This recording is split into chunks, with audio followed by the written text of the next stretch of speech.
আল্লাহ রাসূল সাল্লাল্লাহু আলাইহি ওয়াসাল্লাম আমাদেরকে ঋণ মুক্তির জন্য একটা অসাধারণ পদ্ধতি শিখিয়ে দিয়েছেন।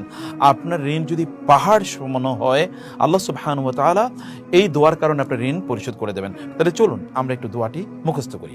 আল্লাহুম্মা কফিনি বিহালালিকা আন হারামিকা ওয়া আগনিনি বিফাদলিকা আম্মান সিওয়াকা। আল্লাহুম্মা, হে আল্লাহ, আল্লাহুম্মা, হে আল্লাহ, ইকফিনি, আপনি আমার জন্য যথেষ্ট হন বা আমার জন্য আপনি যথেষ্ট করে দিন, বিহালালিকা, আপনার হালালের মাধ্যমে আপনি আমার জন্য যথেষ্ট হয়ে যান, এবং কি আন হতে হারামিকা, হারাম মানে হে আল্লাহ আপনি আমাকে হালাল জিনিস দিয়ে যথেষ্ট করে দেন, যেন কোনো হারামের প্রতি আমার হাত বাড়াতে না হয়। ওয়া আগনিনি, ওয়া এবং আগনিনি, আমাকে সচ্ছলতা দান করুন, গেনা গানি ধনী, সচ্ছলতা দান করুন, বি দ্বারা ফদলিকা, আপনার অনুগ্রহের দ্বারা, ফজল আমরা বলি আল্লাহর ফজলে, আপনার অনুগ্রহের মাধ্যমে,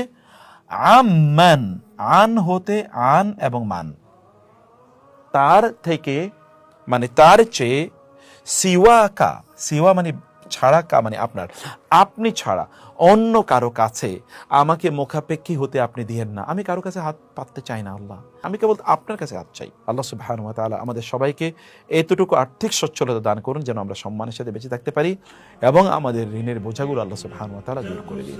আল্লাহ, আসসালামু আলাইকুম।